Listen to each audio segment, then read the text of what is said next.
Hello buddy and welcome back to PlayStation Doom Reloaded 100% walkthrough on Ultra Violence. Today we're playing map 58, the Hive. Now as I said in the last video, this is actually my favourite level I've made for Fallen Earth. And it's in a Spirit World inspired level.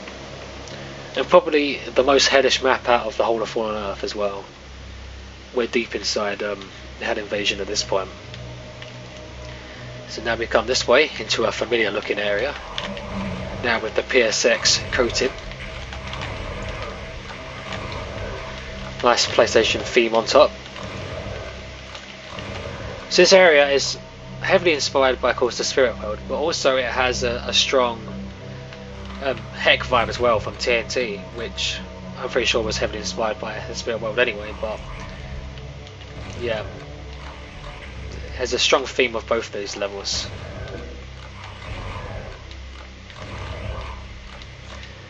I also said in the last video, this level was one of the last levels made for Fallen Earth. There was actually another level here, again, map 58, City of Dis. That level was replaced by this one.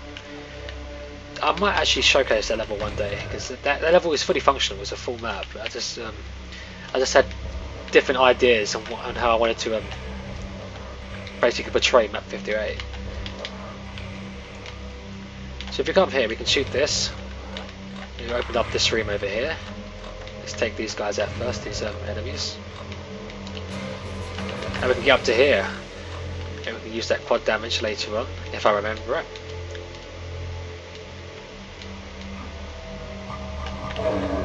The invisible wall with the spectres behind it. And of course the Nightmare Spectre.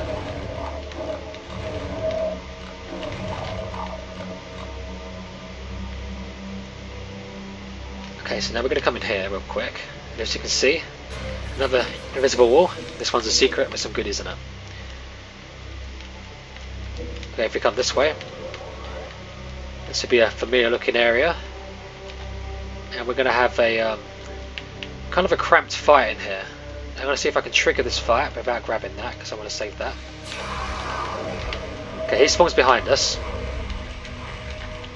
Whoops. I tried to switch weapon, but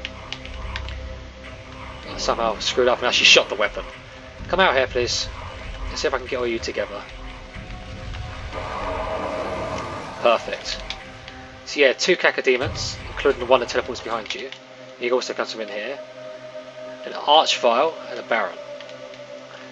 And that's a teleport that takes us to another part of the map. I might show that later. I'm actually going to grab this now. Also another teleport that takes us to the other side of the map. But we don't want to go there just yet. We're actually going to head this way. When we get close enough, this will open up.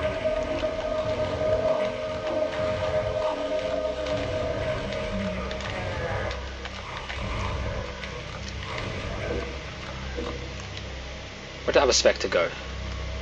Is he after the... Oh, he's after this guy, I see. Kill him real quick, then run back. Now we've lowered the Lost Souls.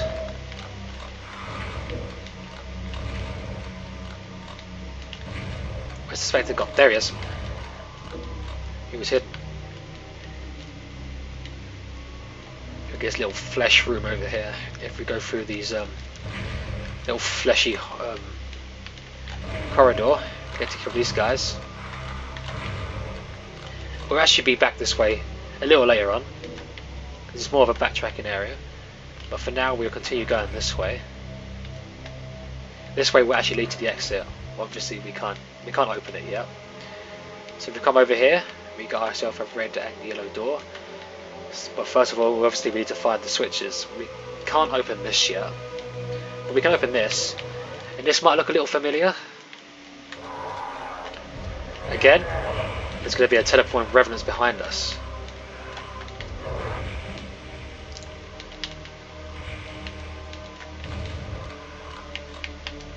Ah, these missiles.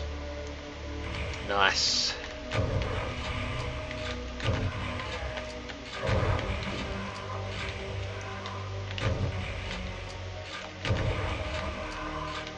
Come on. I think there's 5 revenants in total. Maybe only... No, there's 5. There's definitely 5. There we go. So this door here actually opens up from that teleporter back in the room where we grabbed the Megasphere. I had the two Cacodemons, the Baron and the Archvile. But now, let's start grabbing these keys, because we definitely need to go and grab these keys. I have not triggered this trap yet.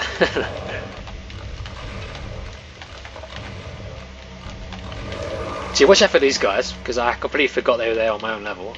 Well, I didn't forget they was there, I thought I already cleared them. I thought I already killed these guys. So yeah, obviously this bit heavily inspired by the Spirit World as well, with the hidden Archvile in the Imp area.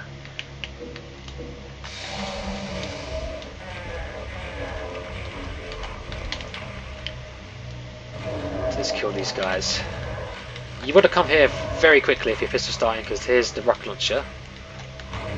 In fact, you really want to come to this area immediately, as soon as you start the level. And now we have 3 more choices on where to go. This way leads to a key. This way, the big fight leads to a key. We do that one last. This way is optional. This look familiar?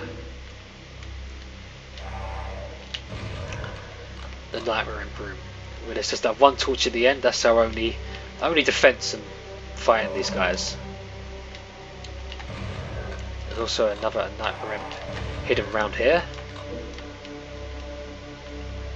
Another one over here, and I think one more here. Yep, we didn't trigger him. So watch out for them guys. And we get into a familiar looking hallway again. Here's one of the teleporter destinations. Also where the Megasphere area is. So this is where the other one will take you. So when we grab the Berserk, we get to punch out a Baron. Do you know what? You don't have to, obviously. Ow.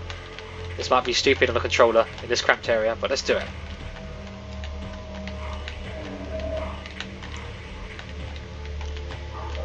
So obviously when you grab the Berserk, it automatically switches you to Fist, so that Baron in your face is just kind of like a trap. Also, you get a chainsaw.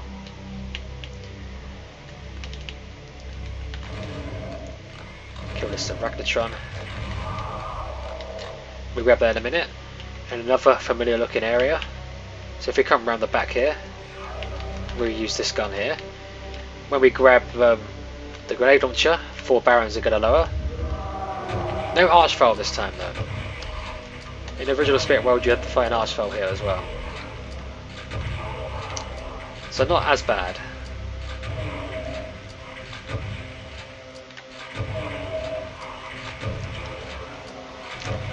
So once you killed the 4 bullet sponges, there's also an invisible wall here, or a partially invisible wall that actually leads you to this room here where that Arachnotron is in the flesh pit area, or the flesh room. So there's like another little backtracking room that we could use. Now let's go and grab ourselves, or go on the path to grab ourselves the first key. Watch out for these crushers, they will kill you. First of all, we're going to come in here. A very cramped room. Use rockets to clear this area out pretty quickly. If not, it's going to get real cramped in here.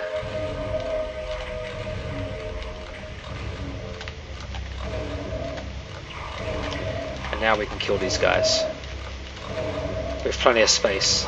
There's also another 30-second timer.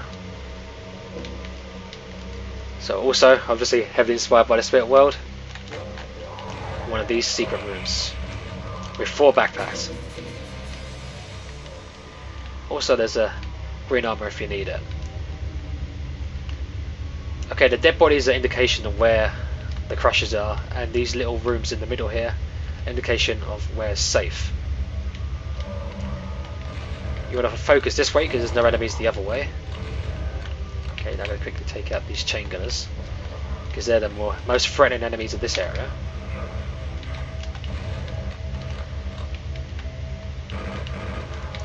Now if we go this way, come down here, press this switch, this will take us back to the very start of the map.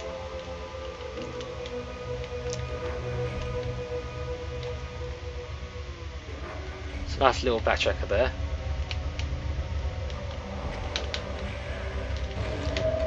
Do not advance too far forward just yet until we've cleared these guys out. And we're going to go into this area backwards. take out that chain gunner. Also watch out for this revenant. He's more dangerous than you think, this guy. There's not many places you can avoid him. If you use a controller, he's very hard to dodge. Alright, we come through here. And here's the yellow key. Of course, let's have it free, right? Definitely no trap. So here, again, here we have another kind of cramped fight. 3 chain gunners, an imp and an arachnotron. That's wave 1. The second wave we can actually pretty much abuse by keeping them in this little area. Don't let them escape here and they will not be much of a threat unless a rogue missile gets out. So there's 3 cacodemons and 2 revenants in this little room. And you trigger the fight by stepping into the light, by the way. Final trap, 3 barons.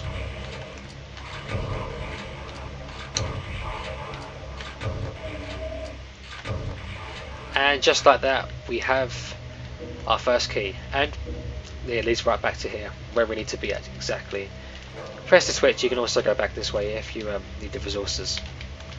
Okay, now we have nothing left to do but to go to the final fight, and this bit is going to get a little hectic. So now we descend even further into hell. This bit was sort of inspired by a few TNT levels. There's a bit of a TNT vibe, maybe like Deepest Reaches or levels around that area, or the later half of the game. So this next bit, we're going to actually really go super powerful. We're going to go Almighty God mode. We're going to grab ourselves this invulnerability. We're going to come through here, run around this corner, grab ourselves quad damage, jump down. Let's just use the rocket launcher. And just abuse everything in our path. Obviously this room heavily inspired by the Spirit World, the big fight in that level as well. There's a soul sphere around here we want to grab. Where's that other baron? Let's take him out quick. And somehow he's still alive. One of them must still have been a quad shot. There we go. There's still another fight we did not trigger here actually. If we come over here, we'll have 6 cacodemons and 2 more arachnotrons. Or 3 more arachnotrons. We also have this guy that hides back here.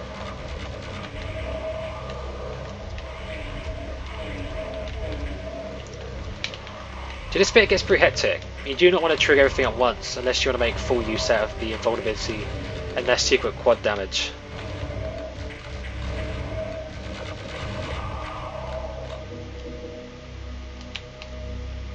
Is there rockets left this side? No, this side didn't have rockets. It had other ammo, which we actually need. So all that's left now in this area is chain gunners and revenants. Be careful with these pesky revenants that hide around these corners here, because they're the ones that are likely going to get you. Oh god! Oh, that was close. That was real close.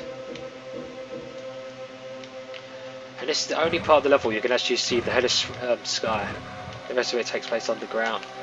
Anyway, red key, and that's the big fight over with. In fact, I think we should only have 2 enemies left, which we do. So now if we come through here, our crushes start again. It's similar again, stand in this bit for safety. But if we come here, it's a secret room. I want to grab these goodies. Now if you come up here, we've been in a familiar looking place where these lost souls were, and of course the arachnotron flesh room. And here's your little indication into where that Omega armor secret is. And this is exactly where we need to be. So there's a couple of ways you can get back to this area, but the main way is the way we're going now. And of course here's the exit area, but right, don't just run in yet. One last jump scare, surprise. 2 archfiles. Yeah, they're there for the shock value, if anything. obviously their alert noise is so loud, and if you're not expecting it, it can easily startle you, especially when you're not really used to it. And of course these guys can still zap you because this area is very open. If you run too far forward, then you could be in for a nasty time. And anyway, here's the exit. Let's make sure we've killed everybody. The Hive. Like I said, my favourite level in the whole of PlayStation Doomworld, actually, to be honest, to be fair. At least when it comes to the levels that I've made. It's the level I'm most proud of making. And that is because of one reason only. This is the sort of level I love making. This is my favourite theme of level. These like super hellish inspired maps, like where it's just pure evil the whole way through. Where I really get to go wild or crazier than the other levels, at least, with these hellish themes, like the dead bodies, the blood themes, all the different things like that. That's why I just love making this level, and it turned out just the way I wanted it to be. So yeah, I really enjoyed making this map, and it's the one I'm most proud of in the whole of this map set. This is my favourite level that I've made the whole of PlayStation Doomworld so far. So anyway, yeah, the Hive. It's a tricky map if you don't know what you're doing. There's plenty of power-ups in this level, especially in the big fight area. You've got invulnerability and a quad damage, so you can just go nuts. That is if you know where the quad damage is. But it's still a tricky map. This level has a lot of high tier enemies, a lot of Ragnatrons, Cacodemons, Archfiles, Barons, Revenants. It's crazy. It can be real tough for PlayStation Doom standards anyway. Of course you have them crushers to worry about as well. 2 different crushers, and they are insta kill crushers, so you don't want to be underneath them. And there's a couple of areas in this level that is very cramped. The area where you grab the 4 backpack secrets, that area is very cramped if you don't kill them imps, lost souls and the chain gunner at the start. And of course the megasphere, the first megasphere of the level, where you have to fight 2 Cacodemons, a Baron and an Archfile, that area is very cramped as well. You're pretty better off just escaping the area. So yeah, but once you learn the level, it's not too bad, but especially once you've learned where all the power-ups are on this map, then it shouldn't be too bad. Because there is 2 invulnerabilities, 2 quad damage, a soul sphere, a mega sphere, so plenty of goodies to help you out. It's just learning the level. It's real tough. I have seen gameplay of various people play this level, and I think this is the level I remember that's probably killed the most people on a blind test. I think I've seen 2, maybe 3 different people die from this. So yeah, probably a tricky level to learn, but once you learn it, it's not too bad. But then again, it is one of the last levels in the campaign, so it shouldn't be a breeze. Anyway, we only have 2 levels left. We're actually coming up to the final stretch of Fallen Earth now, and of course our journey with PlayStation 2 Reloaded at the minute. In the next level, we'll be playing Gates of Redemption. A large and fairly tough level, but that's for the next episode. Until then, I'll see you guys in the next one. Goodbye.